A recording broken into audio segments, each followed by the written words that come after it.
E o Bolsonaro, o que você tem para falar dele?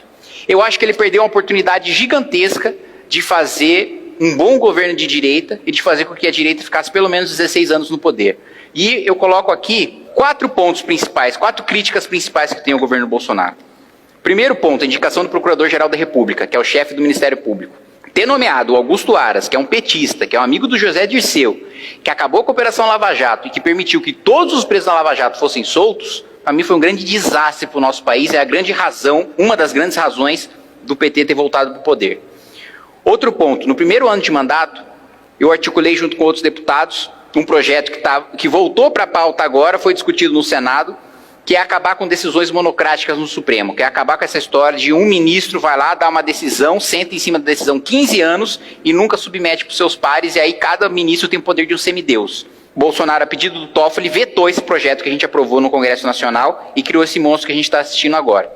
Outro ponto, mais uma vez envolvendo o Supremo, indicou o Cássio Nunes Marques para o Supremo Tribunal Federal, que foi o responsável por dar o voto de Minerva, o voto de desempate, para retornar com os direitos políticos do Lula.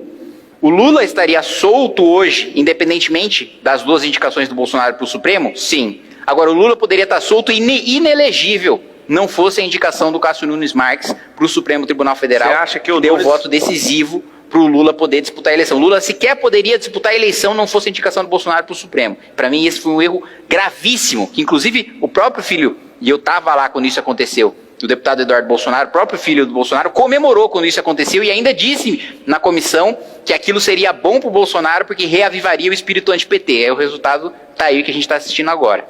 Então, eu acho que esses são os pontos que são os erros graves que ele cometeu e que fez com que a gente estivesse vivendo a situação que a gente está vivendo hoje. Confia na urna eletrônica? Eu acho que a urna eletrônica, ela poderia sim ter um sistema mais auditável, ela poderia sim ter um sistema em que, né, automaticamente você checa a pessoa que você votou e depois você pode permitir, não uma checagem, contra a checagem impressa manual. Acho que isso dá mais margem para fraude, já aconteceu, já deu errado no nosso país, dá mais margem para fraude do que isso, mas também acho que a gente poderia melhorar o sistema de auditoria da nossa urna eletrônica. E você confia nos ministros do STF? Zero. Eu acho que o Supremo Tribunal Federal hoje se transformou num parlamento paralelo do PT. Eu estava vendo hoje mesmo mais cedo, 1 hora atrás, a gente aprovou a desoneração da folha de pagamento, né? Ou seja, redução de tributos em cima da folha de pagamento. O PT perdeu no plenário, perdeu no Congresso, nós derrubamos o veto, Lula vetou, a gente derrubou o veto, o Haddad publicou medida provisória, a gente derrubou a medida provisória dele, que aliás a gente nem deveria ter votado, porque medida provisória, quando é ilegal, o presidente do Senado tinha o dever de devolver para o presidente da República sem nem o Congresso votar. Mas enfim, o Pacheco não teve coragem, a gente votou, derrotou, agora ele recorreu, caiu no Zanin, que era advogado pessoal do Lula, e ele derrubou a desoneração da folha de pagamento com uma canetada, com uma decisão monocrática que era para a gente ter acabado no primeiro ano do governo Bolsonaro. A gente tem agora as decisões sem direito ao contraditório, sem direito à ampla defesa, sem o devido processo legal. O Supremo abre inquérito de ofício, sem ser provocado pelo Ministério Público. E aí a própria vítima do suposto crime é o relator do caso, orienta a Polícia Federal, né, faz o papel de Ministério Público e julga o caso.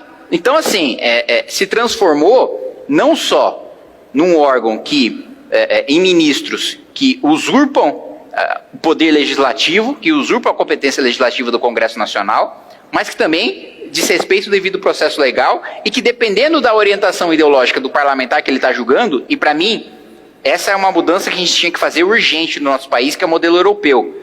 Uma coisa é a Corte Constitucional, uma coisa é o Supremo Tribunal Federal. Outra coisa é a Corte que julga os políticos. São 2 coisas distintas. Corte Constitucional julga a tese abstrata, julga a lei, não julga a gente. A Corte que, de fato, julga casos criminais, na minha avaliação, aliás, nem deveria ter foro privilegiado, nem deveria ter uma corte especial para julgar os políticos. Mas se há o foro, que seja julgado por uma corte que não seja a corte que julga as leis, como acontece na Europa. É interessante que o foro privilegiado foi estabelecido do regime militar, né? E esses caras colocaram isso justamente para dar direito político e falar, não, nós não temos uma ditadura. E hoje os caras usam disso como um instrumento para ser bandido, né? Assim, e não respeitam o mínimo. Você acha, então, que, olhando para esse cenário aí, que parece irreversível do Supremo Tribunal Federal, você acha que a gente deveria lutar para colocar mandato para ministro do Supremo e tirar esse negócio de o cara ficar até... Imagina, você aguentar um cara que acaba de entrar há 40 anos, 30 anos, você acha que tem que ter mandato Com também? certeza, para mim, 10, 12 anos o máximo, no mandato de ministro do Supremo e com impedimento de disputar a eleição. Porque senão também a gente queria um sujeito ficar lá 10, 12 anos no Supremo dando um monte de decisão para fundamentar depois a candidatura dele para presidente, para senador e tal. Você acha que tem alguém fazendo isso? Não pode usar isso para trampolim político. Você acha que tem alguém fazendo isso? Eu acho que foi indicado um ministro que é evidentemente um militante político, que é o ministro Flávio Dino. E que ele mesmo, antes de entrar no Supremo, logo ao ter a sua aprovação nomeada, disse que quando sair do Supremo pode voltar para a política. Mas, porra, isso é uma patifarice. Um país sério...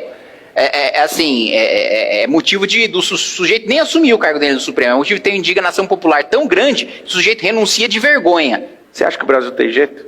Tem, senão não estaria fazendo o que eu faço. Eu falei ainda o acho. Brasil. Não? O Brasil é um sistema cultural, sistema de crença, é mais do que você pode imaginar. Eu sei que você é um cara aguerrido, mas eu perguntei sobre o Brasil e o brasileiro. Não, mas eu sei. Mas se eu não tivesse... Dá três então, soluções para o Brasil. Se eu não estivesse que tem pensando jeito. no Brasil, se eu não estivesse pensando no brasileiro, né, eu não estaria me dedicando à vida pública. Sim, né? eu sei que você é muito dedicado, só que a gente acho... está falando de um sistema de 500 anos. Não, eu entendo perfeitamente. Três Agora, caminhos então para a gente mudar esse eu povo. entendo perfeitamente. Eu acho que um dos principais problemas que a gente tem, como você colocou, históricos, culturais, é o patrimonialismo. Né? As pessoas confundirem o que é público com o que é privado.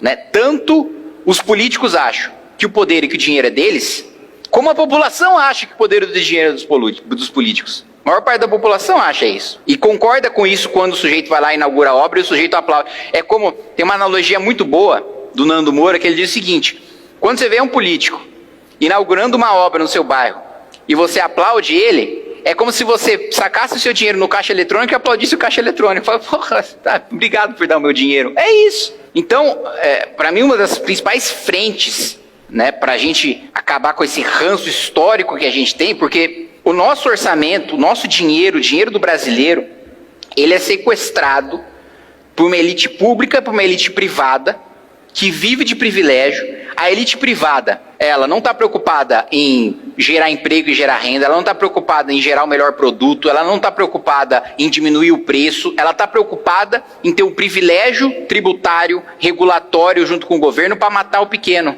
empresário, que é 99% dos empresários são pequenos, são médios no nosso país. E a elite pública está preocupada em sugar o máximo que ele puder do pagador de imposto mais pobre para viver uma vida de privilégio. O teto remuneratório constitucional, o máximo que um funcionário público pode receber é o salário de um ministro do Supremo Tribunal Federal, que eu já acho alto, de R$44 mil. Há 8 anos atrás, esse levantamento já está defasado, mais de 8 mil juízes recebiam mais de R$100 mil por mês. Você acha que o presidente da República tem que morar no palácio? Acho que sim, todos os chefes de Estado, até por razão de segurança. Por exemplo, não acho que o palácio você tem que ter o luxo que tem hoje. Agora, Sim. que de fato tem que ter uma sede de governo para o presidente da República, até por razão de Eu segurança. nem acho que tem luxo. Eu entrei lá no ano da política, eu achei bem estragado, as coisas bem defasadas. A arquitetura é luxuosa. Não, mas calma, você foi no Congresso? Não, fui no Planalto, onde Planalto? o Bolsonaro... Ah. Ali eu não achei nada luxuoso. Eu não sei se é por causa do Bolsonaro, que ele não deixava ligar nem a aquecimento de piscina. Ele era um cara bem